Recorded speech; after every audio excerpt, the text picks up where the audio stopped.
Je suis Elisabeth, chargée de projet pour représentation santé mentale à la région de Laval. Nous sommes encore dans la thématique le mois de la parole collective et ici, on est le comité pour la communauté LGBT+. Je suis en compagnie des deux délégués de représentation santé mentale de Laval, Liane ici et Jacques ici de ce côté. Et c'est le mois de la parole collective. Nous avons reçu le journal.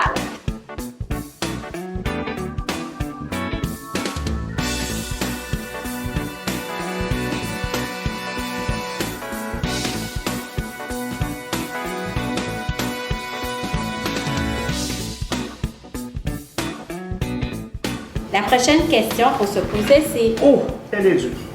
Est-ce que le fait de faire partie d'une minorité contribue à affecter la santé mentale des personnes appartenant à la communauté LGBTQ+. Y a-t-il un stress de faire partie d'une communauté? Oui. Oui.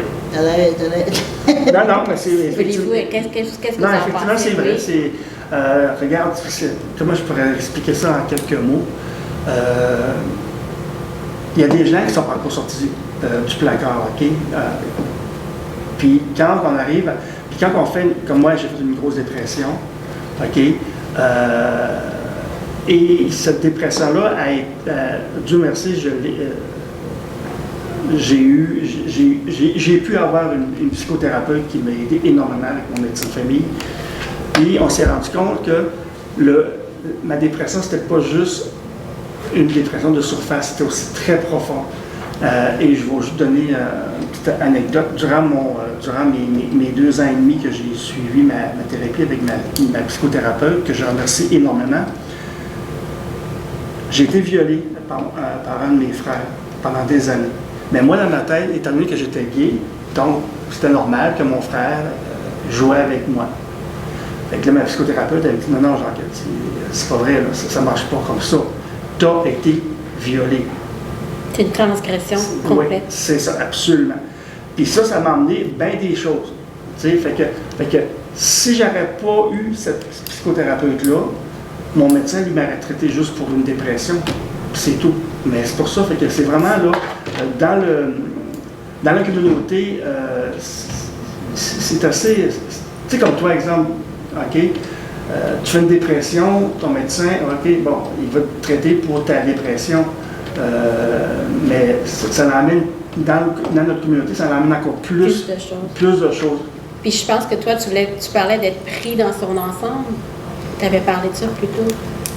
Le fait d'être, le stress d'être une minorité. Tu voulais parler des différentes minorités. Bien, c'est parce que quand tu vis une minorité, tu es déjà là hypothéqué. Ben, pas hypothéqué.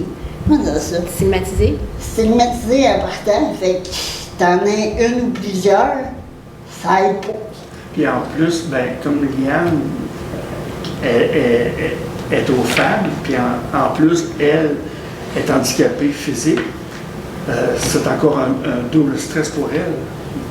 Peut-être même un trip, parce qu'avec oui, mais il y a aussi que le monde, il arrête à l'handicap, ils ne vont pas plus loin. Parce que des fois, ils ne croient même pas que je serais comme là-dedans. Parce que côté handicap, le monde, il ne pense pas qu'on a une activité sexuelle. Fait qu'en fond, toi, ce que tu dis, c'est que dès le départ, la première minorité qu'on voit chez toi, déjà, ça limite. Puis ça limite parce que le monde, viens me demander si les, mettons, hétérosexuels, si les personnes handicapées, ils ont une vie sexuelle. Le 3 quarts vont dire non parce qu'ils ne pensent pas avec une vie sexuelle. Imagines-tu qu'en plus de ça, tu sois aux femmes? C'est comme, oublie ça, c'est comme tu viens de péter les standards puis tout te quitte. Fait que c'est plus facile, c'est encore plus fréquent de vivre la stigmatisation à ce moment-là. Ouais. Il y a beaucoup de travail à faire. Oui, c'est ça que j'allais dire. Beaucoup de travail à faire, oui. Ouais. Énormément. Merci. Merci à vous deux. Alors, est-ce que vous pensez que ça prendrait une place au traitement en dépendance spécifique pour les gens qui appartiennent à la communauté LGBT+. Tu vois, Il faudrait que le monde soit ouvert parce que, personnellement, là, 10 ans, dans les centres de crise, ils n'étaient pas ouverts à la communauté LGBT+. OK. Puis là, je pense qu'ils commencent à être ouverts.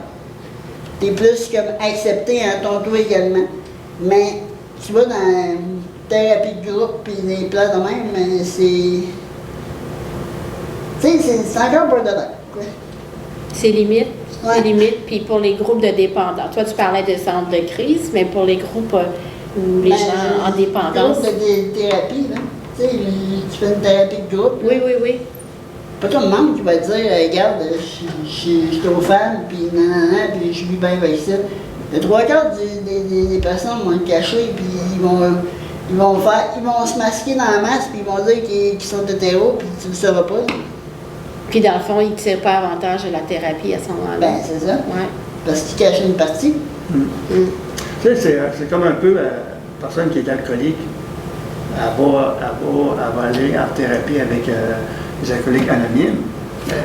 Elle est assise, tout le monde sont alcooliques. Fait qu'on se comprend mutuellement.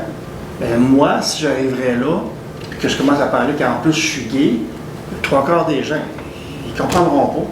Tandis que si on aurait des thérapies de groupe pour la communauté, bien, que la personne en face de moi est lesbienne, que lui est gay, que l'autre côté est transsexuel, moi, ça me ferait absolument rien. On est tous dans la même communauté. Ça serait beaucoup plus facile à s'ouvrir. Et aidant. Et ça nous aiderait énormément en partant. Parce que t'en caches une partie, veux pas, parce que tu touches pas. Fait qu'en t'ouvrant pas, tu gardes la moitié pour toi, puis tu te. Comment t'appelles ça, là? Tu te mets sur les freins? Ouais, mais tu fais pas la thérapie au grand complet. Non. OK. Tu restes sur une garde. Ouais. Une barrière. Parce que d'un, tu veux pas être jugé, de deux, tu veux pas sortir de là à morceau parce que tu veux pas que le monde te saute dessus en sortant. Puis de trois, ben c'est comme tu veux vivre ta vie comme t'es, mais il y a encore des préjugés. Fait que Fait que c'est dans le comme fond- comment gager ça pour pas avoir mal dans un sens, mais pour t'aider de l'autre bord. Tu sais. Puis tantôt, c'est drôle parce que Liane avait donné aussi un exemple pour ton père qui est alcoolique. Ah ouais. Ah, OK. Quand tu as des parents alcooliques, il faut le temps à l'anneau. Mais dans l'anneau, tu n'es pas alcoolique, tu peux boire. Sauf que quand tu es alcoolique toi-même, ça te sert absolument à rien à l'anneau. Parce que justement, je recommande ça parce que ben c'est ça, quand tu es alcoolique, en plus d'avoir un parent alcoolique, c'est comme t'es comme pas compris dans l'alcoolique, mais t'es pas plus compris dans l'annon parce que toi-même t'es alcoolique. Fait que ça marche pas. T'es entre deux chaises. Ouais. Ouais, ouais. Fait que dans le fond, ce que j'entends, ça prendrait vraiment un endroit de lieu qui est très sécuritaire pour les gens appartenant à la communauté LGBT+, pour avoir une plus grande ouverture.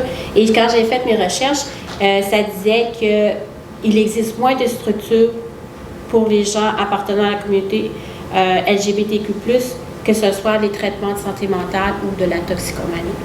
Mais même à ça, les santé mentale, si tu prends ça quand tu vas à l'urgence, t'attends 26 heures si t'es pas en grosse crise, puis t'attends pas si t'es en grosse crise. Il y a quelque chose, un problème quelque part là. Oui.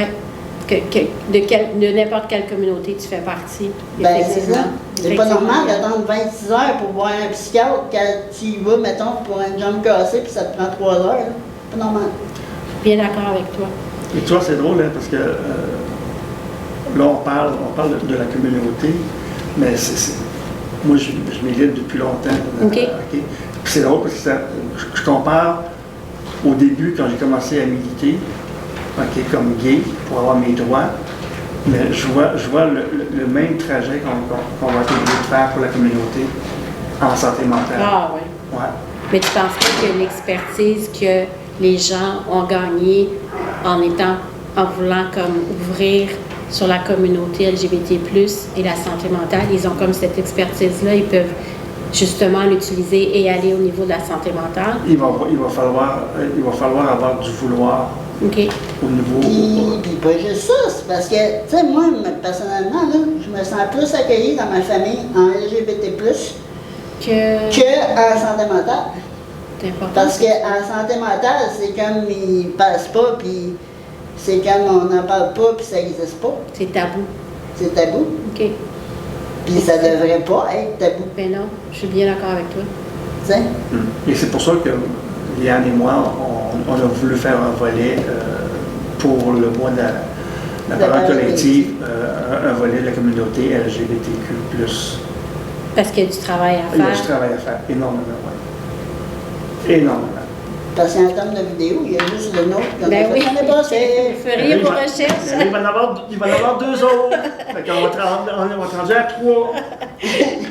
Il y a notre dernière question, ben, ça regroupe un peu ce qu'on venait de dire. C'était, selon vous, quelle est l'importance d'une thérapie de groupe pour les gens appartenant à la communauté? Puis on avait dit, lieu de sécurité, mais aussi un sentiment de reconnaissance entre les pairs et de se sentir moins seul. Oui, C'est ça. absolument. Ouais. Est-ce qu'il y a des choses que vous vouliez ajouter là-dessus? Ben, d'après moi, on a fait pas mal le tour. Je sais. Ben, le premier aussi. Ouais. Alors, bien, on est content d'avoir pu partager avec vous notre discussion et encore le mois de la parole collective pour pouvoir avoir le journal. Et puis, bien, à la prochaine. Merci. À la prochaine. Merci.